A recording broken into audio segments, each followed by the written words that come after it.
వెంకటేశ్వర స్వామి ఆలయాల్ని నిర్మించడానికి ఎక్కడా కూడా ఈ రకంగా కొనటం అన్నది జరగల.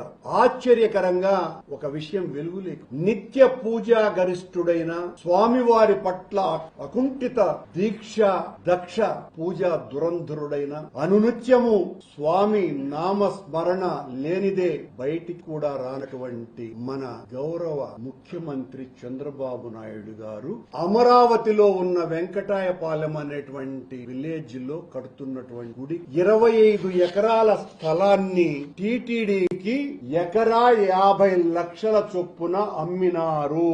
టీటీడీ తన చరిత్రలో మొదటిసారిగా వెంకటాపాలెం దగ్గర గుడిని కట్టడానికి 12.5 కోట్ల రూపాయలు ధర చెల్లించి గుడి కట్టాలని ఆయన గారి చంద్రబాబు గారి ఆలోచన. ఎంత దారుణమైన విషయం అంటే ప్రపంచంలో ఇంతవరకు ఏ ఒక్కరూ కూడా ఇలాంటి సాహసమే చేయాల. మేము అమ్ముతాము గుడి వెంకటేశ్వర స్వామికి, మీరొచ్చి గుడి కట్టండి అని అడగల. తమాషా ఏందిరంటే ఆంధ్రప్రదేశ్ ను ఆర్థికంగా శక్తివంతమైన సుస్థిర నగరంగా రూపుదిద్దాలన్న లక్ష్యంతో తన స్వప్న ప్రాజెక్ట్ అయినటువంటి అమరావతిలో వివిధ సంస్థలకు భూముల కేటాయింపు అంశానికి సంబంధించి పరిశీలన కోసమని ముఖ్యమంత్రి చంద్రబాబు నాయుడు గారు మంత్రుల బృందాన్ని ఏర్పాటు చేశారు. ఆ మంత్రుల బృందం 2016 జూన్ 1 మరియు 9 తేదీలలో 2 సమావేశాలు నిర్ణయించి మొత్తం 11 ప్రతిపాదనల్ని పరిశీలించింది. వాటిలో 6 సంస్థలకు భూమిని కేటాయించాలని నిర్ణయం సిఫారసు చేసింది. ఆశ్చర్యకరంగా ఆసక్తికరంగా ఆ 6 సంస్థలలో 2 కేంద్ర ప్రభుత్వ సంస్థలు మరియు 1 రాష్ట్ర ప్రభుత్వ సంస్థకు భూమిని ఉచితంగా కేటాయించాలని ఆ మంత్రివర్గ సంఘం నిర్ణయించింది.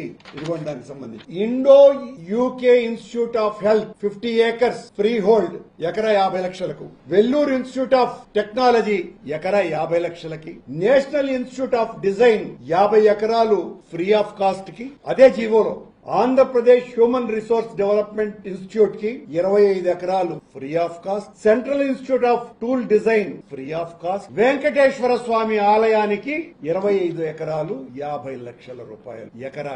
ఆశ్చర్యంగా దీనికి సంబంధించి టీటీడీ 2018వ సంవత్సరం డేటెడ్ 28/8/2018వ సంవత్సరం దీనికి సంబంధించిన బోర్డు తీర్మానంలో 12.5 కోట్ల రూపాయలను కడుతూ దానికి సంబంధించి వాళ్ళు మొత్తం ఇష్యూ అంతా రాసుకొని వచ్చారు.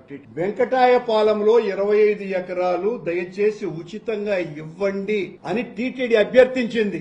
ఇది చంద్రబాబు గారి ఆలోచన, ఏది అక్కడ గుడి కట్టాలని.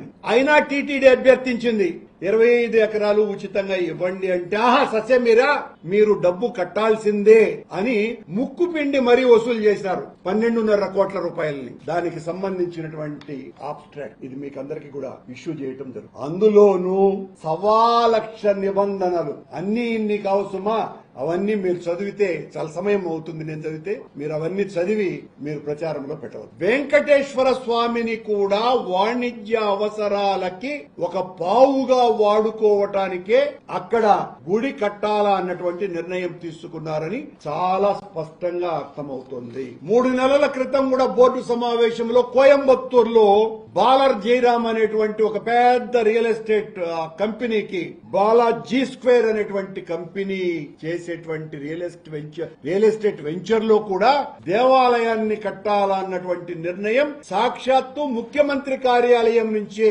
టీటీడీకి అందింది. అది మేము బహిరంగంగా కూడా చూపటం కూడా జరిగింది. ఒకే ఒక్క గుడి వెంకటేశ్వర స్వామి గుడి, వెంకటేశ్వర స్వామి స్థలం కొనుక్కొని నేను గుడి కట్టుకుంటాను అని చంద్రబాబు గారిని భంగపడి గుడి కట్టించినట్టుగా ఉంది. ఇంతకంటే ఘోరాతి ఘోరం దారుణాతి దారుణం మరొకటి లేదు. అందుకే ఇవన్నీ కూడా వెంకటేశ్వర స్వామి ఒక్కొక్కటిగా బయటికి తీసి మా చేత పలికిస్తున్నాడు. భగవంతునికే మీరు పొలాన్ని అమ్ముతారా? ఇది ఎక్కడైనా జరిగిందా? ఎవరైనా భగవంతుడికి దాతలు పొలాలు దానం చేస్తారు. మొన్న కూడా ఎవరో ఒక ఆయన దానం చేసినాడు. కానీ మీరేమో ఇంత భక్తుణ్ణి అని చెప్పుకునేటువంటి మీరు అమరావతిలో అది ఆకర్షణీయంగా వాణిజ్య కార్యకలాపాలను బలోపేతం చేయటం కోసమని 200 కోట్ల రూపాయల ఖర్చుతో గుడి టీటీడీనే నిర్మించాలా, నిర్మించేటువంటి గుడికి స్థలం కూడా టీటీడీనే కొనుక్కోవాలా. లక్షల కోట్లు వెంకటేశ్వర స్వామికి దానం చేసిన వాళ్ళు ఉన్నారు, వేల ఎకరాలు స్వామికి దానం చేసిన వేలాది మంది ఉన్నారు. వెంకటేశ్వర స్వామితోనే రియల్ ఎస్టేట్ బిజినెస్ లాగా లేదా ఇది? ఇప్పుడే సబ్స్క్రైబ్ చేయండి, లైక్ చేయండి, షేర్ చేయండి. వే టీవీ ప్రైమ్, మీ ఉత్తమాభిరుచుల సమ్మేళనం.